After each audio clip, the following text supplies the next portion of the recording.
Hello friends, I am Aniket Choubey and welcome you all again in a brand new video. तो यार देखो, इस video में मैं आपके लिए लाया हूं एक बहुत ही प्यारा सा तोहफा लाया। अब देखो तोहफा क्या है कि आपके क्लास 11 के एग्जाम्स ना बहुत ज़्यादा नज़दीक हैं और आपने पूरे साल या तो पढ़ाई करी नहीं है, और अगर करी भी है तो कुछ कॉन्सेप्ट ऐसे हिले हुए हैं। अब आप क्या चाहते हो कि भैया बस किसी भी तरीके से कक्षा 11वीं पार करा दो हमारी, उसके बाद 12वीं में तो आग लगा रख देंगे, राइट? तो डोंट वरी यार, मैं तुम्हारे साथ हूँ, तुम्हारे से अपना पूरा करेंगे, 11वीं तुम्हें पार करेंगे। कैसे? देखो, क्लास 11 अकाउंट में ना एक चैप्टर है बहुत ही इंपॉर्टेंट, फाइनल अकाउंट्स, जो हर बार हर एग्जाम में पूछते हैं।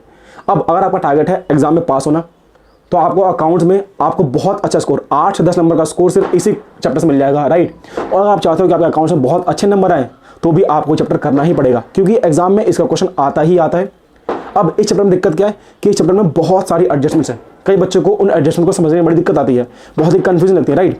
तो हम लोग क्या करेंगे, हम लोग 4 से 5 वीडियो की एक सीरीज लेके आएंगे, जहाँ पे 5-1 मिनट की हर वीडियो होगी और वहाँ पे हम एक एक करके सारी एडजस्टमेंट्स को खत्म कर देंगे विद एग्जाम्पल्स, राइट? तो आपने क्या करना है, बस इस वीडियो को पूरा शुरू से अंत तक देखो, और जो हम यहाँ सीख रहे हैं पूरी ध्यान से उस बात को सुनना, और उसके बाद कॉपी में उस नोट्स को कॉपी करने के बाद क्वेश्चंस की प्रैक्टिस करना, ठीक है? तो देखो, स्टार्ट करते हैं एक्सपेंस वाली एडजस्टमेंट के साथ। इसमें सबसे पहले आता है आउटस्टैंडिंग एक्सपेंस। इसमें देखो होता क्या कि आपने कोई एक्सपेंस करना था पर आपने नहीं किया। एग्जांपल कि आपको सैलरी पे करनी थी पर आपने सैलरी पे नहीं करी। अब अकाउंट्स का अक्रूवल कंसेप्ट ये बोलता है कि आपने खर्चा किया या ना किया, इट मीन्स आपने पेमेंट करी या ना की, उससे कोई फर्क नहीं पड़ता। अगर खर्चा ड्यू हो गया तो आपको बुक करना पड़ेगा, ये लॉजिक है इसके पीछे। अब इस आउटस्टैंडिंग एक्सपेंस की एडजस्टमेंट की एंट्री कैसे होगी बुक्स ऑफ अकाउंट में? देखो, मैं बात करता हूं पहले जनरल एंट्री की। जनरल एंट्री कैसे करेंगे आप सिंपली देख लो एक बार, कैसे करेंगे। सिंपली हम जो भी हमारा एक्सपेंस है, रेलेवेंट एक्सपेंस, उसको डेबिट कर देंगे, और क्योंकि मैंने तक पेमेंट करी नहीं ना, तो मेरे को लायबिलिटी रिकॉर्ड करनी पड़ेगी, तो मैं एक लायबिलिटी रिकॉर्ड कर लूंगा। तो एंट्री होगी relevant expense account debit to outstanding expense. अब आप यहाँ साइड में देखो कि इस एडजस्टमेंट की बुक्स ऑफ अकाउंट में इफेक्ट कैसे आएगा। सिंपली आपको करना क्या है, जब आप बनाओगे प्रॉफिट एंड लॉस अकाउंट, तो प्रॉफिट एंड लॉस अकाउंट बनाने टाइम आप सिंपली वहां पे एक्सपेंस साइड में ना, डेबिट साइड में जो भी एक्सपेंस है उसमें इस चीज को ऐड कर देना। अभी एग्जांपल हम नहीं समझेंगे, डोंट वरी। और जब आप बनाओगे बैलेंस शीट, तो वहां पे लायबिलिटी साइड में एक लायबिलिटी बुक कर देना आउटस्टैंडिंग एक्सपेंस के नाम से, ठीक है? अब देखो, इसके लिए यहाँ पे मैंने एक एग्जांपल भी लिया हुआ है, आप देख सकते हैं। यहाँ पे एक ट्रायल बैलेंस दे रखा है, इस ट्रायल बैलेंस में आपको दे रखा है सैलरी, जिसमें अमाउंट कितना 10,000 रुपए। अब यहाँ पे एक एडजस्टमेंट दे रखी है, उसमें क्या लिखा हुआ है कि there was an outstanding expense of 2,000 rupees, यानी कि आपने 10,000 की सैलरी तो पे कर दी है, उसके अलावा 2,000 की सैलरी ऐसी थी जो आपको पे करनी थी पर आप पे नहीं कर पाए। तो अब इसका ट्रीटमेंट क्या होगा? हमने एंट्री सीखी है, एंट्री कैसे होगी, मैं सैलरी को डेबिट कर दूंगा 2,000 से, और एक लायबिलिटी बुक कर लूंगा आउटस्टैंडिंग सैलरी के नाम से 2,000 से। कैसे करेंगे? प्रॉफिट एंड लॉस अकाउंट में डेबिट साइड एक्सपेंस में सैलरी में 2,000 ऐड कर दो, और बैलेंस शीट में लायबिलिटी में एक नई लायबिलिटी क्रिएट कर दो आउटस्टैंडिंग एक्सपेंस के नाम की, यानी कि आउटस्टैंडिंग सैलरी के नाम की। मैंने कर रखा ऑलरेडी। अगर मैं बनाऊंगा प्रॉफिट लॉस अकाउंट, तो उसका डेबिट साइड में सैलरी लिखूंगा 10,000 रुपए की, और उसमें आएगा 2,000 रुपए का आउटस्टैंडिंग सैलरी, वो ऐड हो जाएगा, और टोटल एक्सपेंस कितना होगा 12,000 रुपए। और जब मैं बनाऊंगा बैलेंस शीट, तो इसकी लायबिलिटी साइड में मुझे दिख जाएगा आउटस्टैंडिंग सैलरी 2,000 रुपए की। अब मैं तुम्हें दे रहा हूं 10 सेकंड, इस वीडियो को पॉज करो, पहले इस पूरे नोट्स को कॉपी कर लो, फिर हम आगे बढ़ते हैं, ठीक है? अब आता है नेक्स्ट एडजस्टमेंट पे। देखो, वो है एडवांस एक्सपेंस। जैसे आउटस्टैंडिंग एक्सपेंस था ना, वैसे ही एडवांस एक्सपेंस है। इसमें क्या होता है भैया, इसमें हमने खर्चे को एडवांस में पे कर दिया। एग्जांपल कि आपको अपने एम्प्लॉय को सैलरी पे करनी थी 10,000 रुपए की इस महीने की, और आपने एम्प्लॉय को सैलरी पे करते टाइम आपने अगले महीने की 1,000 रुपए की सैलरी एडवांस में पे कर दी। तो इस केस में तो हो गया, आपने क्योंकि खर्चा तो कर दिया, राइट? वो एक्सपेंस इस पीरियड का नहीं है, इस साल का नहीं है, वो एक्सपेंस नेक्स्ट ईयर का है, नेक्स्ट पीरियड का है, तो वो खर्चा इस बार की बुक्स ऑफ अकाउंट में नहीं आना चाहिए। तो जो मैंने प्रॉफिट एंड लॉस अकाउंट में अपना एक्सपेंस ऑलरेडी लिख रखा होगा, उसमें से तो क्या करना पड़ेगा, माइनस करना पड़ेगा। और दूसरा, क्योंकि मैंने एक्सपेंस एडवांस में कर दिया, तो ये मुझे फ्यूचर में क्या देने वाला है, फायदा देने वाला है, तो मुझे बैलेंस शीट में अपना एक एसेट भी रिकॉर्ड करना पड़ेगा। अब देखो उसकी जनरल एंट्री क्या होगी, सिंपल, बिकॉज मुझे एक एसेट बुक करना है, तो प्रीपेड एक्सपेंस या एडवांस एक्सपेंस अकाउंट डेबिट कर दोगे, और क्योंकि आपको एक खर्चा रिवर्स करना है, तो रेलेवेंट एक्सपेंस अकाउंट को क्रेडिट कर दोगे, यानी कि कम कर दोगे। अब भैया इसका इफेक्ट कैसे जाएगा पीएल में? देखो, प्रॉफिट लॉस बनाएंगे जब, तो वहां पे डेबिट साइड यानी एक्सपेंस साइड में जो भी एक्सपेंस होगा उसमें से इसको माइनस कर देना, यानी कि एडवांस खर्चे को, और बैलेंस शीट में असेट साइड में क्या करोगे आप, एक असेट बुक कर दोगे एडवांस एक्सपेंस या प्रीपेड एक्सपेंस के नाम से, ठीक है?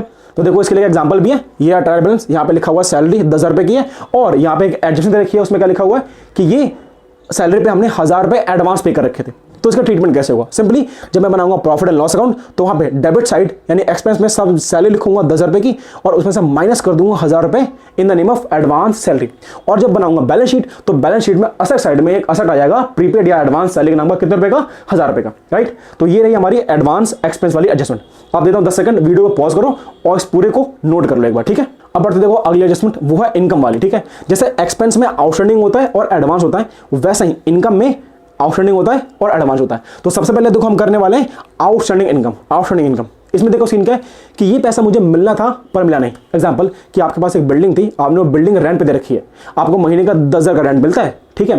पर इस महीने क्या हुआ कि आपके किराएदार ने आपको पैसा नहीं दिया, तो अकाउंट से बोलता है पैसा आया या नहीं आया हमें फर्क नहीं पड़ता, अगर रेंट ड्यू हो गया तो रिकॉर्ड करना पड़ेगा। तो यहाँ पे मुझे इनकम तो बुक करनी पड़ेगी, पैसा तो आया नहीं है, तो मैं पैसा उससे बाद में लेने वाला हूँ, तो मेरा क्या बन जाएगा, एक तरीके से डेटर यानी मेरा असेट बन जाएगा। तो देखो जनरल एंट्री क्या होगी, अब इसका एग्जांपल लेते हैं। देखो ट्रायल बैलेंस ये, इसमें 10,000 रुपये का रेंट है और ये आपकी एडजस्टमेंट कितने रुपए की है, 1,000 रुपए की, कि आपने आउटस्टैंडिंग इनकम है 1,000 रुपए की। अब करना क्या, सिंपली जब बनाऊंगा प्रॉफिट एंड लॉस अकाउंट तो वहाँ पे इनकम साइड यानी क्रेडिट साइड में क्या करना है मुझे, जब इनकम लिखूंगा 10,000 रुपए की तो वहां पे ये 1,000 रुपए प्लस कर देने हैं, तो टोटल इनकम कितनी आएगी, 11,000 रुपए की। और बैलेंस शीट में असेट साइड क्या करूंगा, एक असेट बुक कर दूंगा आउटस्टैंडिंग इनकम के नाम की, यानी आउटस्टैंडिंग रेंट कितने रुपए का, 1,000 रुपए का। आई होप आपको समझ में आया होगा, अगर समझ में आ रहा है यार तो बस लाइक ठोक देना। तो चलो यार आगे बढ़ते हैं। अब करते हैं एडवांस इनकम। जैसे एडवांस एक्सपेंस था वैसे ही एडवांस इनकम भी है। इसमें क्या होता है कि आपको ये पैसा इस बार मिल तो गया एडवांस में, बट ये इनकम आपकी इस साल की नहीं है। एग्जाम्पल मान लो आपके पास एक बिल्डिंग थी सेम और आपने रेंट पे दे रखा था, इस साल का रेंट बनता है 8,500 रुपए, बट आपके किराएदार ने आपको 1,500 एडवांस दे दिए, तो आपके पास टोटल रेंट कितना मिला है, 10,000 रुपए का, राइट। तो देखो उसमें से 1,500 रुपए इस साल की इनकम तो थी नहीं, तो आपको वो इनकम अपने प्रॉफिट लॉस में कम करना पड़ेगा। दूसरा, वो इनकम आपके लिए नेक्स्ट ईयर की थी ना, आपको अभी मिल गया तो आपकी उधारी है, आपकी लायबिलिटी है, तो आपको लायबिलिटी बुक करनी पड़ेगी। देखो जनरल एंट्री क्या होगी, simple relevant income account debit, जो भी इनकम उसे डेबिट कर दोगे यानी इनकम कम कर दोगे, और साथ में एक लायबिलिटी बुक कर दोगे एडवांस इनकम के नाम की। प्रॉफिट लॉस में जब आप बनाओगे तो क्रेडिट साइड इनकम को माइनस कर देना, रिड्यूस कर देना, और साथ में बैलेंस शीट में लायबिलिटी साइड में एक लायबिलिटी क्रिएट कर देना, किस नाम की, एडवांस इनकम के नाम की। एग्जांपल देख लो, सिंपल सा है, ट्रायल बैलेंस ये ना, वहां पे आपको दे रखा है आपको रेंट मिलता है 10,000 रुपए का, और एडजस्टमेंट डेरी सर देखो आपने 1,500 रुपए का एडवांस इनकम रिसीव किया हुआ है, तो सिंपली क्या करोगे, प्रॉफिट एंड लॉस बनाओगे, वहां पे क्रेडिट साइड क्या करना आपको, 10,000 रुपए की इनकम है माइनस 1,500 रुपए एडवांस आपने वहां से माइनस कर दिया, तो 8,500 की इनकम बुक हो जाएगी, और ये 1,500 काम हो जाएंगे बैलेंस शीट में liability side as an liability with the name of outstanding income, sorry advance income, right. I hope आपको समझ में आया होगा, अगर ये समझ में आ रहा है तो बस लाइक ठोक देना, अगर कोई और डाउट है तो कमेंट कर देना। आने वाले 2-3 और वीडियो में हम लोग क्या करेंगे, एक एक करके ऐसे सारी एडजस्टमेंट खत्म कर जाएंगे। ओके, तो मिलता हूं आपसे अगली वीडियो में, तो